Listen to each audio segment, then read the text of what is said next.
sports station. Listen up, Friar Faithful. 97.3 The Fan's Padres Roundtable is on the air.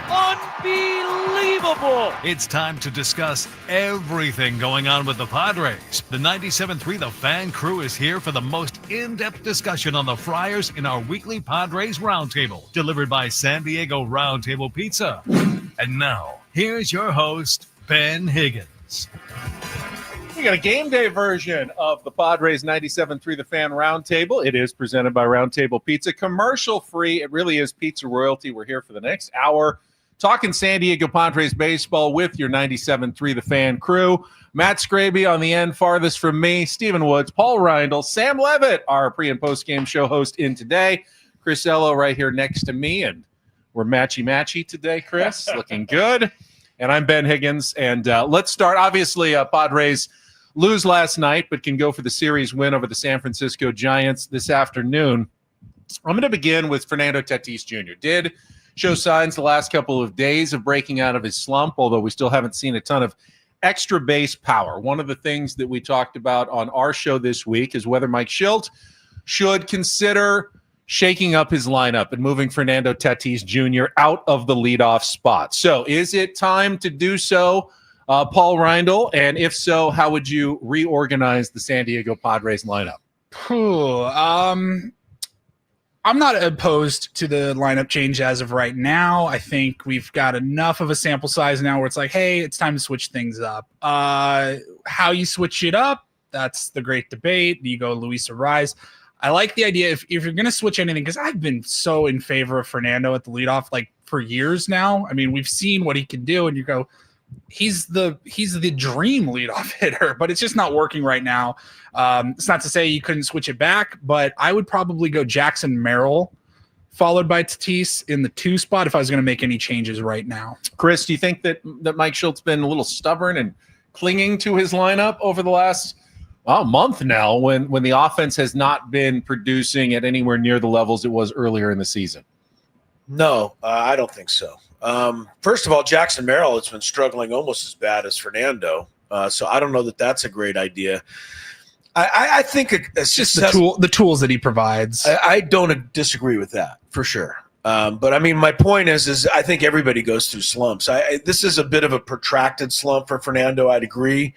But if you've committed to him being the leadoff hitter, I still think this is a winning ball club, and I think you ride it out with a proven player like Fernando. So I don't like to make changes when I have something that I think is good. And I think what the Padres have is good overall. One individual scuffling doesn't change it for me. Matt, the Padres had a lot of success in the second half of last season with Luis Arraez batting leadoff. Is that something you would consider going back to right now? I don't think so. And the reason is because if Fernando's already sad because he's not hitting, or if he's not hitting well, then what is the message going to be sent to him to tell him that he's out of the leadoff spot? And I know that he's a professional and he has to deal with it because the results are the results, but I think you just got to stick with him at the leadoff spot and hope that he gets back on track sooner rather than later. Woodsy, we've talked about this a lot on our show. You called pretty strenuously earlier in the week for a change. Does Fernando's recent signs of starting to hit make you change your mind at all? Yes, compounded with how badly Jackson Merrill kind of looks sometimes at the plate, and really how poorly Luis Arraez looks at the plate now. Everyone's slumping. Everybody other than Manny, I think, is slumping right now. So I guess I would have to walk that back a little bit right now, because originally I thought, I was kind of with Paulie. It was like, hey man, switch it up, see what happens. But I don't worry about Fernando's mentals as far as getting moved down in the lineup. It's not like they'd move him down to 7 or 8 or 9. That'll mess with the guy. But going from 1 to 2, you're like, all right, I'll hit second. I don't care. More pitches for me to see. Like, I don't think he cares really much about that. I don't think it's an indictment on him. I just think, yes, hey, we're just going to try something new, get a little spark going. I think he'd be fine with it. But who the hell do you put at the top? Jarren Duran would be nice, but they don't have him yet. So I think at this point, if you wanted to move Arraez down, that's a conversation I'd be willing to have. We'll get to Jarren Duran in a moment. First, I'll let Sammy, who gives us the lineup every day on the Eco Water SoCal pregame show, give his thoughts on the lineup. I would be in favor of switching it up a little bit. I think we've seen this offense not really click on all cylinders for a while now. I like Luis Ariz in the leadoff spot. I understand what Fernando brings to that spot, but Fernando, albeit yesterday, 3 hits, his first in over a month with 3 hits. So we'll see if that gets him going. It could. And then we're not having this conversation in a week. But I would be in favor of maybe trying something else. Having, let's say, even if you just flip Luis and Fernando, you know, see if that gets Luis going. I mean, Luis is batting 283. I think is coming into today. So that's a lot lower than where he's been in his career. Obviously, bottom third of the lineup isn't getting on a ton in front of Fernando. Who knows? If you have some guys in front of Fernando a little bit more, maybe that gives him better pitches to hit. So I would not mind it, a little shakeup. I know it worked last year, but I'm of the mind that Luis Ariz may be the worst possible candidate as a leadoff hitter. He doesn't walk. We're wearing the same and we're thinking the same. He does not walk. He's going to clog up the base paths because he's not fast. He doesn't steal. And then you're putting your dynamic, speedy guys like Tatis and Merrill right behind him, only to hit the wall when he does get on. The only thing I'll say to counter that even a little, and I know the bats haven't been super. I go to his second at bat of the game where he works the 10-11 pitch AB. Imagine that to start a game. One thing I've been noticing is Padres game starts, we come to the plate, first half inning. Hey, Logan Webb threw it with 6 pitches. Like, what the hell just happened? Second inning, Manny, blah, blah. 9 pitches. Guys are going deep into the game against the San Diego Padres right now. Number one, because the offense is struggling, but they're aggressive. They're swinging early counts. What if Luis Ariz can start a game off by getting Robbie Ray to throw 12 pitches in the first at bat? Yeah. That's pretty valuable. Now, if he strikes out, if he hits a single, if he hits a weak rollover, that's 12 pitches But down. the problem with the Luis Ariz is if he swings, probably going to put the ball in play. So if he swings at the first pitch, it's a 1-pitch at bat. Maybe it's a single, maybe it's not. Or he can do a statue take. No, he does the statue take. Which I does. I don't like the statue take. I mean, at least look like you're going to be a hitter when it's going up there. I love it. You like the statue take? I don't know. I'm starting. You're souring. I don't want to say I'm souring. He's a cool guy. You're He's sour. fun to watch. Would I invest? They're paying him $14 million. No. I certainly would not give him that next year. I think all the things that Luis does, they're all good if he's hitting 330. 100%. Right. You love the statue take. But at if he's hitting 280, they don't look nearly as good. He might be doesn't hitting bring- 280, but according to the analytics that they put up on the screen, he's hitting 340 on pitches outside the strike zone, which is good and bad. Good and bad. What is he Because hitting on it means- pitches in the strike zone? Well, I know he's better. He's better hitting outside the strike zone, but it also shows you that he absolutely, really will not take a walk. You almost have to bounce it up there. He said he wanted to. He said, they want me to, and I want to, and it's it's not happening. It's not happening. Yeah, I don't mean to be. I'm not a Luis Ariz hater. I love really Luis Ariz. Well, I think everyone kind of does. Yeah. I just don't know that he's not a leadoff guy. and I don't know what he is. He's not a cleanup guy, although that might be the best spot for him, just because if you've got guys on base, he's going to make contact. And I would not invest heavily and long term in him. If you can get a reasonable deal to bring him back, happy to have him, but he's not my priority this offseason. Probably a conversation for another roundtable. It's our San Diego Padres 97.3 The Fan Roundtable, brought to you by San Diego Roundtable Pizza. It really is pizza royalty. Much more pressing concern for the Padres. Outfield, left field. And no one denies, even A.J. Preller doesn't deny, his team needs an upgrade. They need another player. The question is who and when. Let's start with the when, because I think there's 2 schools of thought on this.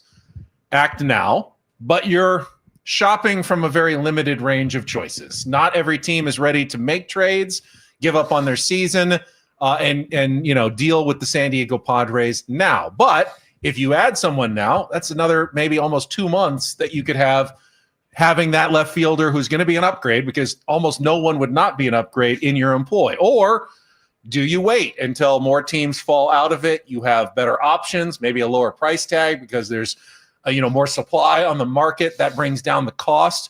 What the timing of this, Woodsy? What do you think the timing should be for A.J. Preller in addressing that left field need? Sooner the better, honestly. I don't know who it's going to be. Again, we talked a little bit today. We talked to our buddy Rob Bradford, who's a Boston Red Sox fan, and honk. That's what they are. They're honks. I mean, Red Sox fans are nuts, and the returns I'm seeing for him, I wouldn't trade that for Jesus. You get Jesus back. You got to give up DeVries, and you got to give up this guy. You get Jesus himself back. I'm like, I'm good. I'll hold on to my prospects. It's fine. I've never seen returns for they're asking the Phillies for Andrew Painter. They're asking the Dodgers for Dalton Rushing and Zaire Hope. He's good. He's not that good. He's not that good. And as Eno Saris pointed out today, he may have peaked already. So It's 28. I like the control that you have with a guy like Jarren Duran. I like the control of Jarren Duran. But, man, you're not getting Leo DeVries from me. You're not getting Salas more than likely. You're not getting any of my big guys. You want to make a deal, it's going to be bulk, and it's going to be young and relievers and things like that. The Red Sox are ridiculous because they're wanting to we want to improve the ball club now and go win now and also make room for Roman Anthony. They're depending on 4 rookies to go out and lead them to the pennant, and I just don't think it's going to happen. So I think maybe you wait out Duran, but they need somebody. They really, really do. I love T-Wade as much as Matt Scraby does, but T-Wade's not your everyday left fielder. Jason Hayward, they're like, oh, he's eligible to come back. Great. We need somebody better out there sooner than later. Sam, are you of the now trade now opinion, or wait until the market shifts? Well, I think, of course, trade now if you can make it happen. I think with Duran in particular, I'm with Woodsy. I think it's a complicated question because I don't know how impactful he really is or not. And again, it depends on what the price point is. Just to take this question, and I'll let everybody else answer about the left field part of it. I do want to say one thing because I see it on social media. This idea of, as long as it's not Leo DeVries, that's okay. I just want to say one thing. This whole let's sour on Ethan Salas thing at the age of 19, he turned 19 like 5 days ago. Yeah. I find kind of ridiculous. Yep. And again, I don't know what Ethan Salas is going to be or not going to be. And I know this is not the question, but it's been bothering me. He just turned 19 and he was playing pro ball at 16. They said his floor is a big league catcher for 15 years. This That's idea of Salas, whatever. Well, nobody was saying that a year, 18 months ago. Who was it that told you, Woods, that Brad Osmus? Yeah, he got floor. I had lunch with a guy the other day, and he goes, "This floor is Brad Osmus. The floor. So the ceiling could be whatever. His floor at a baseline because of his defense, because of his preparation, because of his ability at such a young age to handle a pitching staff. His floor is Brad Osmus. I don't want to trade you for Jarren. And are some of his struggles maybe he got rushed a little bit and was playing at double A's first year in pro ball? I don't know. That's exciting. Random maybe aside. His struggles where he had a broken back. Yeah, random aside when we talk about these trades. Not that they're not going to move him. Maybe they will. They may. But I just it's been bothering me. I'm like, there you go. Get it off your chest. It's all right. All right, but we'll make it a 2-part question. Chris, act now, wait a little bit, and would you be willing to include either DeVries or Salas in a deal for a player like Jarren Duran? No, I would not. The fact he's 28 is a big deal. 27 is supposed to be your big season. It was for him. It was. Look at that. You're right. And he had an amazing season. He is down a little this year. So, no, I would not include those guys. I think you can find somebody, and that's why AJ, wears the bucket hat and looks through all of these files and stuff, and I'll let him figure it out. I did throw this out because I think some people think that maybe we could trade for somebody other than a left fielder and put Gavin Sheets in left field and get production. I said this the other day. I don't know if it's this dire, but I think it's irresponsible to put him out in left field anymore. I think you're right. And the reason I do is because he had 4 RBIs last night. And if you put him in left field and he runs into a fence again and he's out for 2 months, you're toast. That's irresponsible. So they have to address it. There's no question. I'm going to let AJ figure it out and trust that he'll come up with something. Matt, trade now, wait until the market shifts. This is why Sam and I are mortal enemies, because Sam's talking about me with the whole everybody but DeVries, because now that I've thought about it a little bit, I think you need to wait. I think you need to wait and see how the prices come down. And I don't necessarily think you need a name brand player in left field. I've been saying this name for a couple weeks now, and it will probably never happen. But the Blue Jays left fielder, Nathan Lucas, he's affordable. He has control on his contract. He's decent. You don't need to trade these big name prospects or get someone that is a huge name in left field. You just need someone that works. I have never, because anybody's an upgrade right now. That's the beauty of it, is that like I said on the air, Ben is an upgrade. You're an upgrade right now over what they're running out there. I have never seen somebody get so influenced by one series as I've seen Matt Scraby get influenced by Nathan Lucas after that series. I don't protect him. I don't protect Scraby ever. But he said Nathan Lucas's name before that series. Okay. Before that series, he did. I'm giving him the benefit. I've said this to Scraby off air. No, he has, and I know it's ridiculous to say a name like Nathan Lucas, bro. I'll give you somebody for Bailey Falter right now. I'm in love with that guy after the Pirates here. It happens, man. Paulie, an hour later, would you include Salas or DeVries in a trade? Oh, I'm a little surprised. I'm kind of on an island here because I'm going to give you 5 letters: ASAFP. Like, you have to. I guess maybe I'm just different a little bit. For Paulie? I can't tell you. What's that stand for? I'll tell you after the show. Hey, Alfaro. I'll tell you after the show. I go year to year. I don't care about the future. I don't care about prospects. I really don't. What are you doing for me now? Where are we at this year? I want to win this year. I think our window of championship contention is closing very quickly. It could very well reopen if you hang on to Salas and DeVries, and then you have a Tatis and Merrill combo with them. But the team as currently constructed with Xander, who's only getting older, and Manny, who's only getting older. Who knows if Darvish ever throws again? Joe Musgrove everybody's getting older. Your window of contention is closing. This is a all-in. I think the Padres, more than any other team in baseball, must win. This is your year. You got so close last year. Don't wait. Go out and get a left fielder because you have a gauntlet of a schedule coming up. You don't have a whole lot of time. Who knows what their record is after the end of at the end of June? Go get a pitcher. I don't care about prospects. Nobody's untouchable. They say they are. They're not, because if the Yankees called and said, this Aaron Judge guy, it's not really working out. We're going to eat 75% of his contract if you'll give us DeVries. See you later, Leo. Like, nobody's fully untouchable. So it's got to be the right move. I think 2 years of control for Duran, if that's the one that we're using. So 2 or 3 years, like, fine, get him for 3 years. You have an everyday left fielder who at least has a history, a good track record, and then after 3 years, let him go. He's gone. You don't. I wish my producer on my show came up with interesting takes like that. Well, they're interesting, but I pretty much disagree. Nathan Lucas, Chris. Yes, I know. No offense, because Paul brings up good points, but I pretty much disagree with everything you just said. Not surprised. I wish I had a host that agreed with me. Keep your ears open, and if there's a trade that makes sense, go ahead and pull it off. I'm not opposed to making a move now, but don't overpay. Now you're doing fine. I mean, you're playing good. You're winning series without a left fielder right now. You can wait it out until a better deal presents itself. Can they? Maybe go out and pick up someone, on the cheap. Travis Jankowski just got released again. Oh my God. Not for the rest of the season. You'd still be looking to make a trade. I'm talking about a Band-Aid for a month. And then go ahead and get someone who's good when the market is much richer in terms of options when you get closer to the trade deadline and teams are out of it and they're willing to get anything because they know they're going to lose this guy at the end of the year. Don't overpay now, though. You're playing okay, and don't just make a move because you're not desperate to make a move. They'll take advantage of you when they sense the desperation. I'm excited. I'll go to the wall for you. I like it, man. I like that he's going all in. I still like that thinking sometimes. I'm excited for Tucker Barnhart, Travis Jankowski, and Hunter Renfroe. ASAP, guys. We can get it done with those. If you've been released, 2016, we got a spot for you. It's our 97.3 The Fan Padres Roundtable. It is presented commercial-free by San Diego Roundtable Pizza. It really is pizza royalty.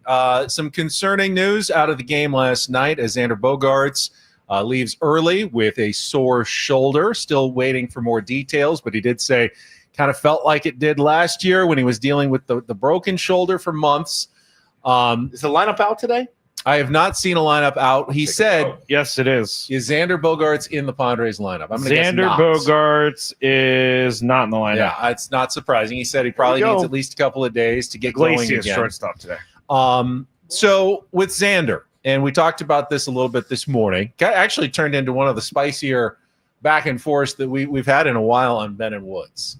I think we can all agree that it's hard to ever envision him becoming the player that he was with the Boston Red Sox, the one that the Padres paid $280 million to acquire over 11 years. So the question I asked is what did AJ Preller and the Padres get wrong when they signed Xander Bogaerts? What did they miss, Chris, when they made that decision to bring him for that price tag into this organization? Yeah, maybe they didn't see the green monster. It seemed like he had an affinity for blasting the ball off the green monster. Who wouldn't? Yeah. And those are outs now for Xander. So I don't know exactly, bat speed, and you can give me all of those F-war things. I just think that he took it. I think Fenway Park fit his swing and his style perfectly. And I don't think Petco Park's worked for him. And I think that now, it's been such a long time since he's been that Xander Bogaerts that I think he forgot how to be that Xander Bogaerts. We have this Xander Bogaerts now. Right, he's this Xander Bogaerts. That one's so long gone, I don't think he can get it back. But that's my only take. I don't know exactly because I don't go that analytically deep on it. And Sammy, I'm not calling for them to get rid of Xander Bogaerts. He still can be a valuable piece of this team, but I don't ever see him being 25 home run MVP. He was a top 3 MVP guy with the Boston Red Sox. And even if you anticipated decline over his 30s in his career, you were still hoping that the first 4 or 5 years would look pretty darn good. And they haven't even gotten that. What did they miss? Look, let me preface this by saying I'm a Xander fan. He's a great guy. On paper, he should be a guy that can provide winning qualities, a 2-time World Series winner. And much like you guys, I've been waiting for that Boston version to show up, and it just hasn't. So to answer your question, or to try to answer your question about what did they miss, I don't know if they missed anything, but I think you do have to wonder a little bit, is there something physically with him that just isn't right? Is that wrist bothering him more than shoulder now, but in the couple of years past? Because to me, it's been so much not like the Boston Xander that to me, it leaves you searching for explanations as to, okay, what is it? And maybe it's just physically, or maybe he's, just as he gets to 30 and beyond, physically isn't the same guy for whatever reason. So I wish I had an answer. I don't have a great one. Would you passionately kind of argue the Padres didn't miss anything? They got what they knew they were getting. Splash. They got a splash. That's what they wanted. They want a splash. They wanted a splash that offseason. They got it. Our beloved owner, Peter Seidler, was spending money, and I love that. I love him for it. I got excited about the move because I get excited about every move. I got excited about G-Man Choi. I was like, look at this guy. This guy can hit. I get excited when we add new pieces. Adam Frazier, come on in. Dude, guy's leading the league in hitting. This guy's going to rake here. Problem is, I don't even know that they, as an organization, have figured out who the best pieces are to hit at Petco Park, because Xander Bogaerts certainly isn't the makeup of that guy. When Luis Arraez hits, what's he hitting at Petco? Like 210, 212? Luis Arraez can't hit at the home ballpark in which he plays. We've missed all of that. Who is the best person, the best profile that hits at our ballpark here? Fill your team with those guys, and I think you'll be fine. But as far as Xander goes, I will say this. I said it today. I think people misinterpreted what I said. He's actually a pretty good shortstop this year. He's playing pretty good shortstop. His range is far, far superior to the guy that's starting at shortstop for him today. So then they said, was he? Well, at least Jose Iglesias rakes. Number one, he doesn't. Xander's actually a better hitter than Jose Iglesias today. I like Jose Iglesias. Great bench piece. Saved our ass the other night. Won that game for us single-handedly. I love him. But sometimes it's like, man, be careful what you wish for, because Xander was actually playing okay and playing good shortstop for you. Him being out of the lineup, okay, we'll see, man. Guys can step up now, but losing Xander Bogaerts, I don't think helps us today. Yeah, I really don't. Paul, if his name wasn't Xander Bogaerts, he wasn't making that kind of money, I don't think the Padres fans would give him that much of a thought. They go, hey, we got a solid veteran shortstop. I disagree. There, no, I disagree with that because Jake Cronenworth gets a lot of crap because he signed a big contract, which, in the grand scheme of things, pretty average contract for a guy that's an everyday infielder. What is it, $11 million a year?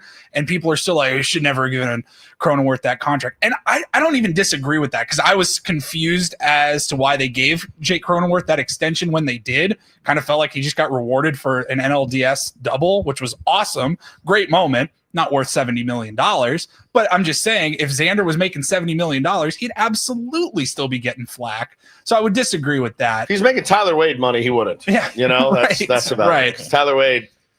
He's an MVP, though. He's an MVP. Yeah, fans will never let me forget that. I love that. I thought it was great. And, You can make a case. With Xander, it's just like, look, don't be mistaken. He wasn't the first choice in that 2022 offseason. He was the third choice. He settled. And Peter Seidler and AJ Preller and their crew, they decided we're going for a splash, as you called it. They tried to get Aaron Judge. Didn't happen. They tried to get Trey Turner. It didn't happen. And AJ said, I'm not leaving empty-handed. Or Peter said, we're not leaving empty-handed. Championship pedigree. We're going to get him. He's going to bring that championship pedigree to the clubhouse. Then they overbid by like $100 million to get Xander Bogaerts. They were not leaving without a big, flashy signing. And it didn't make sense at the time. I was excited like Woods. I was like, holy crap, this is awesome. I said it this morning. I was excited when they signed Eric Hosmer because I get excited when Jeff Passan posts breaking news. Padres agreed to long-term contract with blank. It gets me excited. We love new players. We love it, but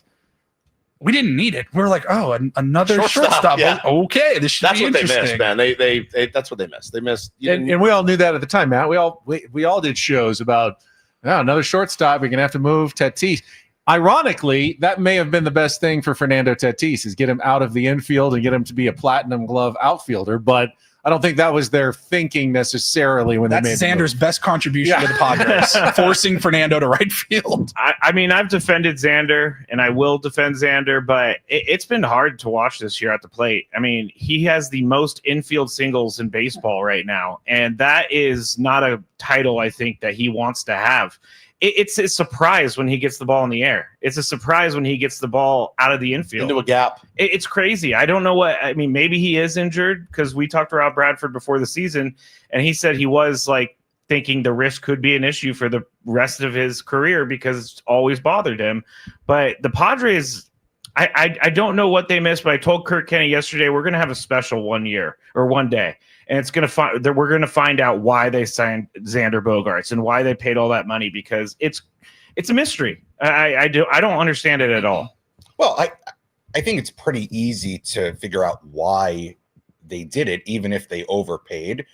AJ likes big talent. Xander was a big talent in Boston. I also think you have to put into context where they were coming off the NLCS appearance, coming off beating the Dodgers. Remember how exciting that stretch was from the winter meetings into FanFest, having Juan Soto, World Series expectations. I think you have to put it in the context of where the Padres were at that very moment. Wasn't AJ Preller a shiny object guy just a couple of years ago?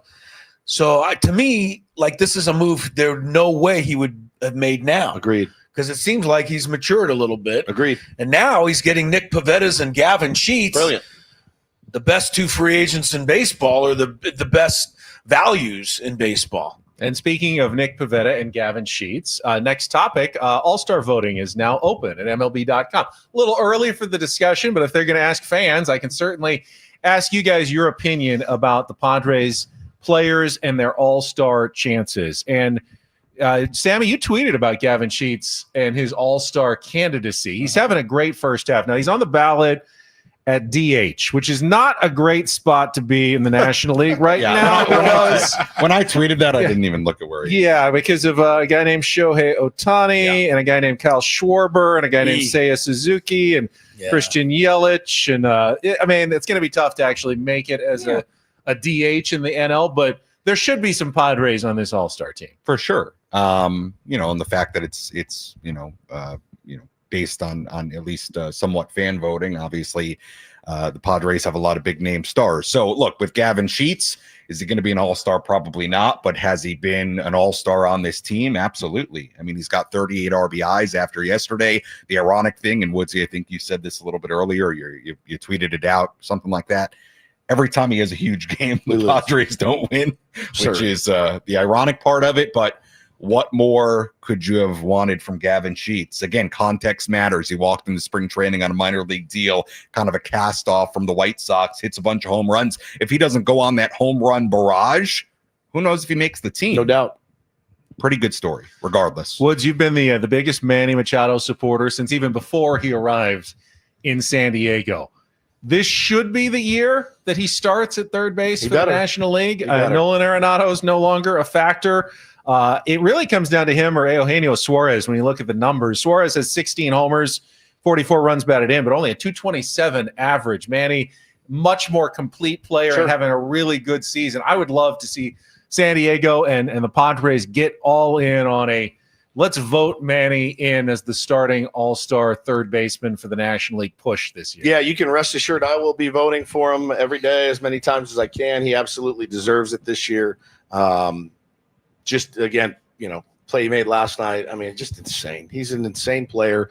And again, it's one of those deals where it's like he's got his detractors, certainly. He's got his super fans. He's got his blind fans like me. I'm blind to it, whatever. But when he goes, whoever the next guy is, that's when it'll hurt you. You'll see it, and you'll go, oh, my God, what did I have? What did I have for so many years in San Diego? That's when it's really going to sting. But as far as all-stars go, Benny, Robert Suarez is an all-star to me. Manny Machado is an all-star. I think Fernando has a good chance of getting in because he's Fernando. But, yeah, there's some tough competition out there in right field as well. I know the fall-off has been pretty gnarly, but he's got time. He can turn it around. I think, Chris, the outfield is kind of interesting, too. For my money, Pete Crow Armstrong and Corbin Carroll are both vastly deserving. Now, 3 weeks ago, Fernando Tatis Jr. would have been the easy third choice. Now I think he's kind of in a competition with the rest of them. Perhaps the name will help him out. He's certainly not an all-star, but this one's going to be a little tougher to decide, I think, for the rest of the country. Yeah, and Jackson Merrill was a starter last year too, right? So we had two. And Jackson has tailed off considerably here. It's almost like he's been overlooked in his tail off because Fernando's, for some reason, has garnered more attention. I agree with Woodsy, though. I think Suarez and Manny's got to be it.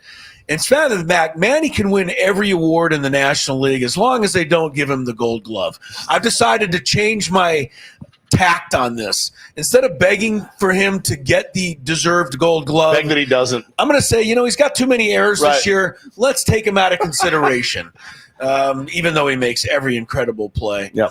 But yeah, it is going to be interesting in the National. Plus, the fans don't always get it right. No, so I'm not going to worry too much about this.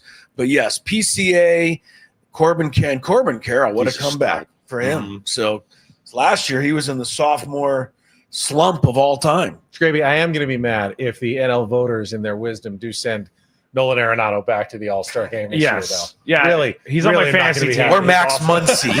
Or Max Muncy. That would be even worse. Thank you for that suggestion. Is it Max Muncy pre-glasses or He's heating up, post-glasses? man. That's not a good thing for us. Yeah, there's only really one or two choices in my mind: Robert Suarez and Manny Machado. Fernando, obviously, he could turn it around here in the next couple of weeks, but Jackson Merrill, I don't think is there. I think that he's tailed off way too much since he came back from his injury for the fans to vote him in. Fans outside of San Diego to vote him in. It's our 97.3 The Fan Padres Roundtable, presented commercial-free by San Diego Roundtable Pizza. It really is pizza royalty. On our show today, what says, you're not doing another one of those drafts, are you? No. I said, but we always do one. Love the draft. You don't have to. How do you This not love the The draft? snake, I hate the This snake. one is fun and easy. I'm not going to even make you necessarily compete for the good choices this week because it's also kind of our seventh inning stretch question as well. And I'm stealing this. That's easy. And it is somewhat baseball related, but I'm stealing it from last night's television broadcasts because they asked, I think Scan asked Don and Mudd, if you could have dinner with any figure, past or present, in baseball history, who would you want to have dinner with and why? And here is the order that I've randomly come up with today. It is Paul, Scraby, me, Woods, Chris, and then Sam with the final pick. So, Paul, we're putting you on the Can't spot. repeat though. Still, You still can't. Well, yeah, that's kind of still the rule in effect. I mean, are we all picking the same person? We have an entire range of humanity Yes, I almost know. to choose from here. But You know. Paul, you get to go first. All right. First, I also say Robert Suarez and Manny Machado for the All-Star game. All right, thank you. Sorry. Wait a minute. You don't want to make I a skipped him case. over, You don't want I to make know. a case for Eugenio Suarez. I think it's almost blasphemous to mention him and Manny in the same. I know. I know he's hit the home runs, but come on. I guess Who's gonna I just take on the him? All-Star game. I do think the All-Star game was designed for a Fernando Tatis Jr., somebody like him. So I would hope that he does get there, even with the numbers. Paulie, by the way, has told me in the past, never feel bad if you skip over. That's me true. on He did say questions. that. I said that like the first one. 'cause it was- And now he likes it. He wants so to get for his the thoughts draft, in. Go, yes. I would say I'm going to go more historical. They're no longer with us, but if I could go back in time and have dinner and go out a night on the town, it would be Mickey Mantle, Ooh, Great man, call. that one is of the that best would be an players of all time. Intriguing night. One of my favorite historical players that I did book reports on in school, and then the off the field fun that you would have with Mickey Mantle. Sign me up. You I don't keep think up. you can handle it, to be I was going to honest say, with do you you. think you can keep up? I don't think you can keep up. I don't couldn't think keep you up, could, man. but I Some of could, those stories are off. could the try. chain. One night to try, though. Even Ben, even tame Ben, might be interested in at least trying for one night with the Mick on the town in New York City back in the 1950s. Can you even imagine? I can't wrap my head around. I can't. Scraby, how is your dinner with Tyler Wade going to go? No, it's going to be amazing. Tyler Wade What's and I wrong are with going to the have Blue some Jays great- left fielder? Yeah. I could go with like an obvious one, Babe Ruth, but he might be too drunk to have a conversation. But you'd get hot dogs.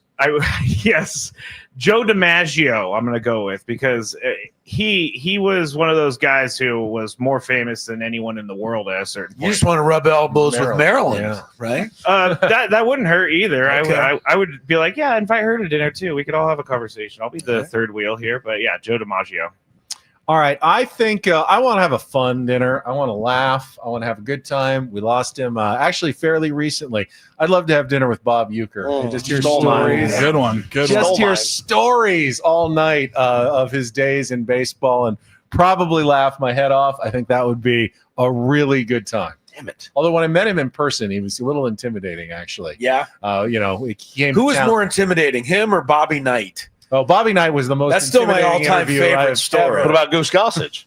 Goose was fun. I didn't mind Goose. He may have called me a nerd and made me feel a little unsafe, but I'll take Goose over Bobby Knight any day of the week. I'd rather have dinner with Goose than interview Bobby Knight again if I had to. I think you'd let's- rather go to the dentist with Goose I think so, than yeah. interview Bobby Woodsy, Knight. sorry that I stole your pick right in front of you. I didn't know that I was going to do that. Of all the people in baseball, we were going to pick the same person. Yeah, Bob Uecker's pretty Yeah, I was good. going to take Euchre. I think we would all sign up for that. I've heard a couple stories on the Artie Lang podcast, some stories that you told. I mean, it's ungodly listening. If you can go look it up today, it will make your day. Just how funny and really wild that dude was back in the day. I don't know, man. Bambino's still on the table. Still on the Great board. Babe Ruth. You know what? I'm gonna switch it up a little bit. I always enjoyed hearing the stories about him on Ken Burns' baseball. I'm gonna switch it up. I'm gonna go with Satchel Paige. Could tell you some stories, probably some you don't want to hear, to be honest with you. But made his major league debut at what? 53 years old. Yeah. Maybe older. My son asked me the other day, who's the oldest person, Dad, to ever play in the big leagues? I said it's Satchel Paige. And I think they didn't even really know his age. So he could have been any could have been 60. age, really. Yeah. But all the stories I've read about him, all the stories that I've heard, just seems like what a fascinating life in the game. Chris, you get to have dinner with anybody in baseball history. Well, I think you got to mention, I got to go too, because I got to steal a little part of what Wood said. I think Jackie Robinson, for the historical perspective, and I don't know that any of us can believe what he really must have gone through. No doubt. And it'd be interesting, from my perspective, to see what that was really like. I'd probably be horrified. But I'm going to choose Yogi Berra Oh, good one. for the same reasons that you take Bob Uecker. I just Yogi. Plus, I want to feel really smart for a while, and I think Yogi would say some silly things that would make me feel better. I wonder if the reality matched the mysticism of the Yogi Berras. Yeah, I Was he don't know. really constantly saying things Right? like Did he that? just come up with them one after another? I mean, if a person came up with one or two of those in their lifetime, you go, "That's amazing." He's like, he had 100 of them. 100 Yeah. of them. Joe Garagiola another fun guy. Tell you a story. Sorry, Sam, I took 3. Yeah. Well, Sam, you got the rest of baseball to choose from. Yeah, I'll stay on the broadcaster side as well. And Euchre was a great answer. Joe Garagiola, I think, did a lot of broadcasting too. I'll go with Vin Scully. I mean, just Pretty an good. Absolute legend. Great I stories. think all of us, Pretty good night out. everybody around baseball has tremendous respect for him. I mean, I would love to talk to him just about the Brooklyn days and what an amazing career and all the things he saw. I never had a chance to meet him, so I would go with Vin Scully. What an amazing storyteller that would be. You know, I was thinking I might save this for a future roundtable, but since you brought it up, we have a few minutes here to play with. I was curious, why did all of you want to get into sports broadcasting to begin with? If you even did. I'm not sure Woods ever really pictured that as his course. No. He ended up there. But like Chris, why did you want to get into this field? I could almost use the same answer that Sam just gave. Vin Scully. I don't know. Just listening to ball games. That's was enough for me. You know, growing up in L.A., Vin Scully, Chick Hearn, Dick Enberg, and Bob Miller's the hockey guy that people don't know, but I certainly did. Those were my heroes, I guess, for whatever reason. And so I wanted to be like all of them. Yeah, for me, I listened to Jerry Coleman, and I would I can picture myself on a Sunday afternoon outside, radio there, like throwing a tennis ball against the wall as I'm listening to the game, and I'm kind of imagining it all in my head going on while I'm doing it, and them painting the picture and just the excitement of this thing, like the microphone and the audience and how thrilling and it must be, the adrenaline you get when you're talking to the entire city is listening to your voice and it's a big moment is going on. I think I just always found that appealing. Now, Paul, you didn't grow up down here. You grew up in the Pacific Northwest. Why did you want to get into sports broadcasting? Well, you said Jerry Coleman. I have another Jerry, but it's not the one you're thinking of. It's Jerry Maguire, actually. I was about 7 years old when Jerry Maguire came out, and I wanted to be a sports agent. I still wanted to be a baseball player or a basketball player, and then everybody else in my grade hit puberty and just lapped me athletically, and I realized, if I could play like community college, maybe like that could still be on the table, but I'm not going anywhere in professional sports. So I'll go back to the Jerry Maguire and be a sports agent. Then I realized you got to go to a lot of law school and do all that. I go, that's probably not for me either. But I did want to do something in sports, but it did start. I wanted to be a sports agent. Does Paul know that I was just about to bring this up. a cameo in that movie? Did you? Yes, Yeah, I don't in think the I did know first that. 5 minutes of the movie. Chris Ello, My the voice. voice of Chris Ello is when they're driving in the car. Pretty and you're listening clear. to Sports talk radio. Really? It's It's Chris. unmistakable. On his way to the airport? No, Exactly. he was sitting on a bus, and actually, he's sitting on a bus. My voice is his conscience at the time, and it was a line that I said to Lee Steinberg, who I was interviewing. Yeah, and Cameron Crowe was following Lee Steinberg around for this movie, and I told Lee Steinberg, I go, "How do you live with yourself? You're not like that, but I said, you're the reason that these salaries are so high in the first place." Amazing. So I when had no Jerry idea. Maguire sitting on the bus at the very beginning, his conscience, they play me saying that as It's if there. I'm going to go that's back and him watch I this. saying gotta, that. my kids love it. We watch it once a week in our house. We absolutely When he's love it. on the bus at the beginning, the Yes. very beginning of the movie, listen. It's to quick. my voice. Now, But you just hear for it. the record, I do fast forward to the Kelly Preston I was part. going to say. Please don't Well, ever slow down stop. next Yeah. time, just for a I second. fast forward through that. Just Do you get I got nothing? bupkas for that. No royalty. you're in a Cameron Crowe movie, though. I That's didn't pretty even badass. I didn't even know I was in the movie till the guys at the old 690 told me that they agreed to let them use my voice without even That's so asking me cool. about That's it. amazing. We were I watching can't wait. like Winning Time, and they had was it Mason and Ireland from LA? Like they got to be the sports talk radio Yeah, guys no, it was a in the highlight background. for We're like, sure. how cool would that be? Yeah, it's a highlight. It's a highlight. That's I was awesome. in a Dodgers Blake Snell hype video. Yeah, you were. Yeah, you were.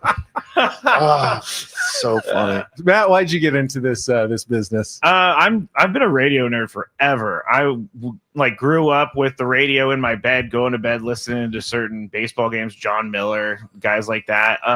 But Joe Starkey was also a huge reason that I am in radio, because he just reminds me of 49ers football, like as a kid. And every time I hear his voice and hear his calls, it just like gives me goosebumps, because I can remember where I was as a kid. But I mean, I didn't expect to be in sports radio. I thought I was going to be in a different type of radio, but I'm very happy to have found myself here.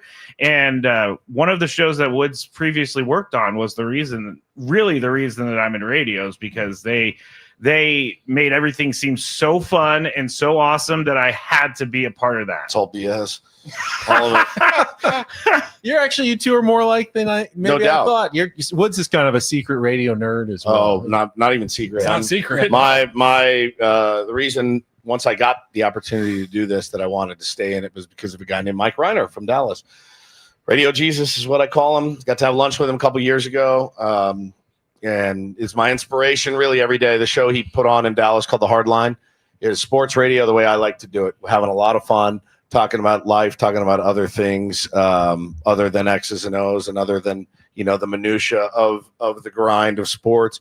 Have fun, talk about music, talk about movies, talk about your family, whatever. I've taken his model. I've stolen it. I told him I stole it. He gave me permission to steal it.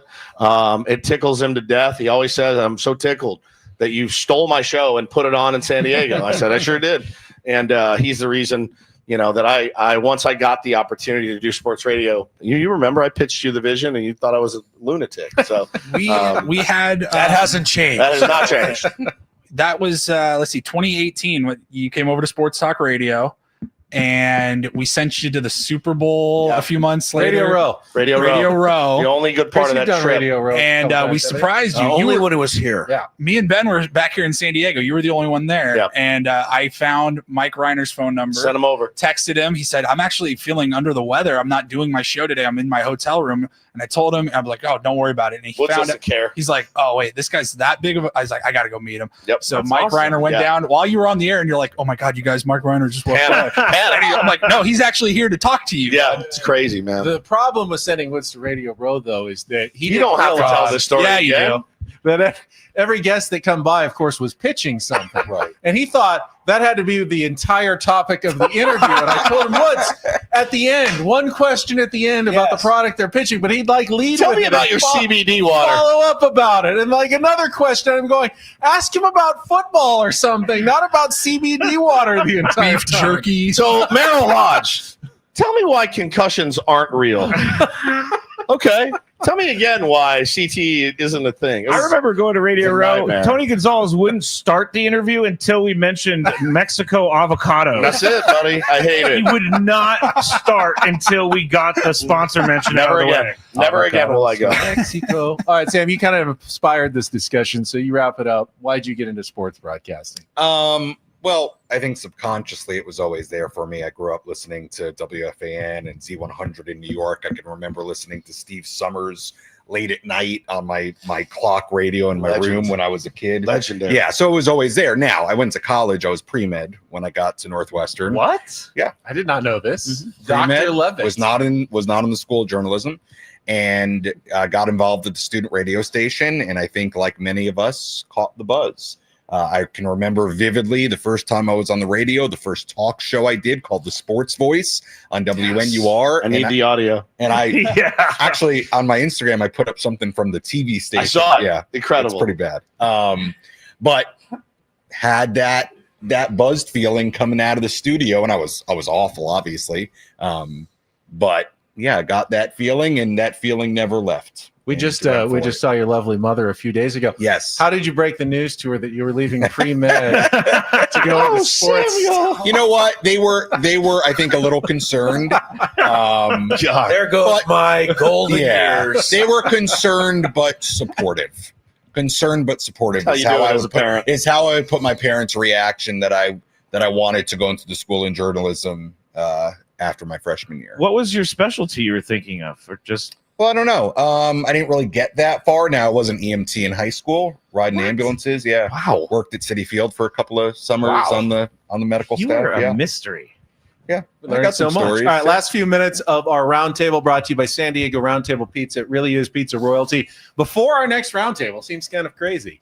The Padres will have played their first 3 games against the Los Angeles Dodgers. So after we have seen the Padres stay with the Dodgers, game bound of first place at this recording, do you now realize or believe it is a realistic goal to win the NL West, Chris, as opposed to what we all kind of thought at the beginning is, hey, we'll just take a while, just get into the playoffs? Is the NL West now a realistic goal for the Padres?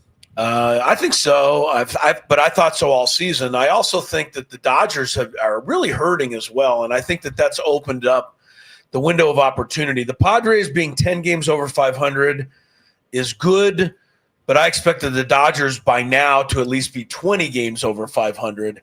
The fact that the Padres are just a game back, I don't see why they can't stay close all season long. Woods, is the door open for the Padres to take a division title? Yeah, I mean, I wish I had 14 guys coming off the IL that could all, hit 97 miles an hour. I mean, I think once they get their pitching back in order, I think, things will even out for them.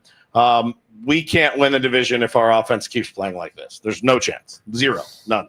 Matty, can the Padres win the NL West now? Yes and no. I think you're right, Woods, is that when they get their guys back, it's just going to start falling into place.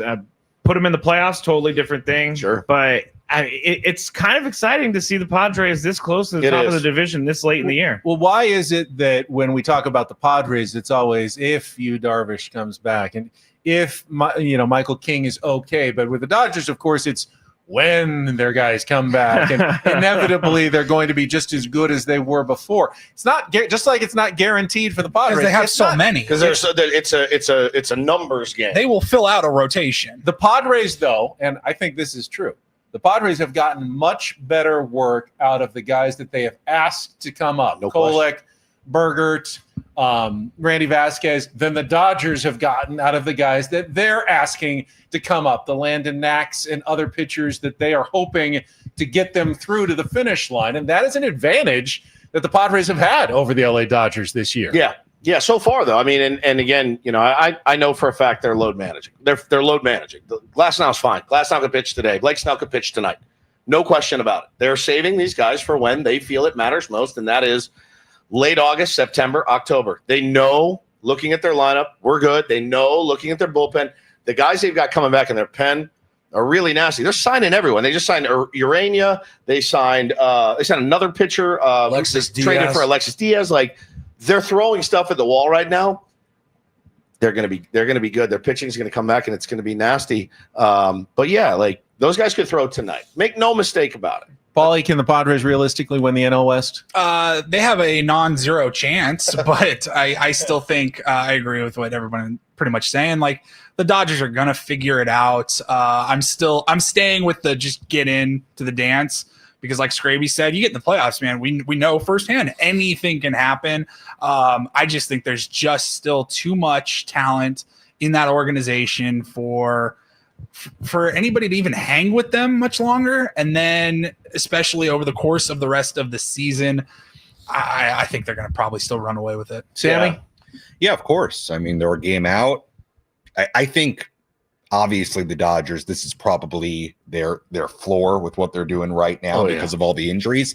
I'm with you, Woodsy. I think if the Padres are going to win it, they got to start playing better overall. This discussion, we had it on your show about the Padres winning games despite you feel like not really playing that well, and maybe they would disagree with that, but it certainly feels from a fan standpoint like they're not playing that well. They're going to have to start playing collectively, and especially offensively, a lot better in order for that to happen, and maybe it will. If they're going to have a chance at the end of the season, and I do think they have a chance, I think it's critical that they make it a 2-horse race. That means taking care of business against the Giants, starting with, winning this series and, taking care of business when they start playing the Diamondbacks. Don't let the Diamondbacks start climbing back into the race. If they can make it a 2-horse race against the Dodgers, Then it comes down to a head-to-head series. Padres did well against the Dodgers last year. If they catch them still down early in the season, they might have a legitimate shot to win the NL West. But if it's a 4-horse race at the end of the year and you're trying to fight off wild card contenders at the same time, that might be too much to ask. The Dodgers probably that would be in their advantage if everybody's just jockeying below them. But if they can make it a 2-horse race, I don't think that the Padres have that bad of a shot to win the NL West at the end of the year. And you have 7 games against them in the next week. Hey. Yeah, thank you, Major League Baseball, for allowing us to finally play the Dodgers. You want to win? You want to win the division? Nice opportunity to go take a lead in the division the next week. No doubt. All right. Well, thank you all for joining us. If you missed any of this, of course, you can go back and find it on all of our channels at 97.3 The Fan. We got Padres baseball for you live coming up with Sammy Levitt. More work today with a 12:45 first pitch, 11:45 Eco Water SoCal pregame show coming up. For our cast of characters, Matt Scraby, Stephen Woods, Paul Reindl, Sam Levitt, Chris Ello, star of Jerry Maguire. I'm Ben Higgins. Thanks for joining us on the San Diego Padres Roundtable, brought to you by San Diego Roundtable Pizza. It really is pizza royalty. We'll talk to you next week.